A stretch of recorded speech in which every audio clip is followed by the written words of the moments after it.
கேள்விக்கு பார்த்துட்ருக்கோம். The rate of simple interest in two banks A and B are in the ratio 5:4. A person wants to deposit his total savings in two banks in such a way that he received equal half-yearly interest from both. He should deposit savings in banks AB in the ratio.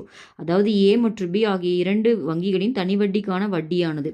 So வட்டி தான் கொடுத்துருக்காங்க. அதாவது R1 மொதல் பேங்க்கில் ஏல இருக்கிறது R1ன்னு எடுத்துக்கலாம், second பேங்க்கில் R2ன்னு எடுத்துக்கலாம். ஓகேவா? இந்த ரெண்டுக்குள்ள ரேஷியோ தான் கொடுத்துருக்காங்க. அப்போ R1 டிவைடட் பை R2 தான் கொடுத்துருக்காங்க 5/4. ஓகே, கிவன் எழுதிக்கிறோம்.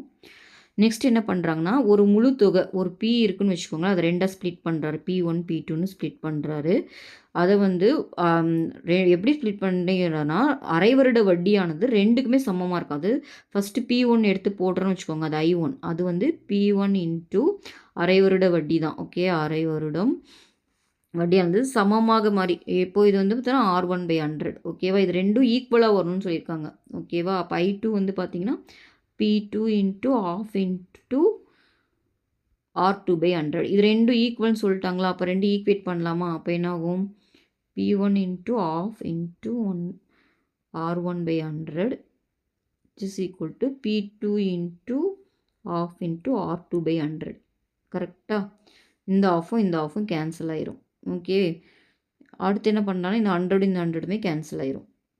ஓகே, இதில் இருந்துட்டு R1 டிவைடட் பை R2 வந்து எவ்வளோ வருதுன்னு பார்த்தீங்கன்னா, இங்கே பாருங்கள், இதில் R1/R2 வந்து என்னென்னா இந்த P2/P1 ஆகிடும். கரெக்டாக? P2/P1 ஆயிரும். ஸோ இதை எடுத்துகிட்டு இங்கே போட்டுக்கலாமா? R1/R2 என்ன கிடச்சிருக்கு? P2/P1 கிடச்சிருக்கு. இது 5/4. இப்போது இதை P1 வேணும்னா அப்போ என்ன வரும்? P1/P2 உங்களுக்கு என்ன வந்துடும்? 4/5ன்னு வந்துடும். கிராஸ் மல்டிப்ளை பண்ணிங்கன்னா. கரெக்டாக? அப்போ அவங்க கேட்குறது இதுதான், அந்த ஏபியோட ரேஷியோ என்னன்னு கேட்டிருக்காங்க. ஏன்னா ஏன்னா உங்களுக்கு P1 தான் முதல்ல வரணும். அதனால தான் 4:5 தான் சம்மோட ஆன்சர்.